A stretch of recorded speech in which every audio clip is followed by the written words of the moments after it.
प्रेम म्हणजे चोरीचा मामला, एकमेकांचं हृदय चोरणं म्हणजेच प्रेम. पण पुण्यात राहणाऱ्या एका कॉलेज तरुणीला ही चोरी फारच महागात पडली. ही तरुणी, तिचा मित्र अजय कांबळे, अमोल जाधव आणि पप्पू खर्डेकर सध्या पोलिसांच्या ताब्यात आहे. तर त्यांचा पाचवा साथीदार अल्पवयीन असल्यानं त्याची रवानगी सुधारगृहात करण्यात आली आहे. या सगळ्यांवर आरोप आहे तो दागदागिने आणि मौल्यवान वस्तू चोरल्याचा. धक्कादायक बाब म्हणजे ही चोरी झाली आहे ती आरोपी कॉलेज तरुणीच्या घरीच.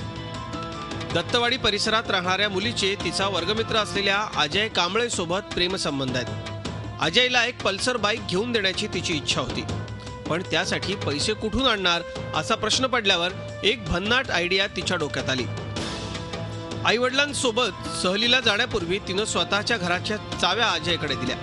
कुटुंब सहलीला गेल्यानंतर अजय आणि त्याच्या साथीदारांनी मिळून तिच्या घरामधला 11,75,000चा ऐवज लंपास केला.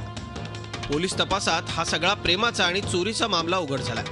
फिर्यादीच्या मुलीनेच ज्या मित्राला एक मोटरसायकल घेऊन द्यायचं आणि त्यांना साऊथला फिरायला जायचं होतं, त्यासाठी पैशाची गरज होती म्हणून त्यांनी ते कोकणात ज्यावेळी फिरायला जाणार होते 2 दिवस, त्याच्या अगोदरच घरच्या चाव्या त्या मित्राकडे सुपूर्द केल्या आणि त्यांनी मग घरात जाऊन 30 तारखेला दुपारी 1 वाजण्याच्या सुमारास ही घरफोडी केलेली आहे. 5 पैकी 4 आरोपींना अटक करण्यात आली. सोनारला सुद्धा अटक करण्यात आलेली आहे आणि एक जुवेनाईल आरोपी असल्यामुळे त्याला जुवेनाईल न्यायालयासमोर हजर केलेला आहे.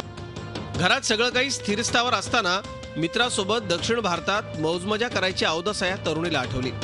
मात्र त्याआधी चोरीचा पर्दाफाश झाला आणि दक्षिण भारताऐवजी त्यांची रवानगी पोलीस कोठडीत झाली.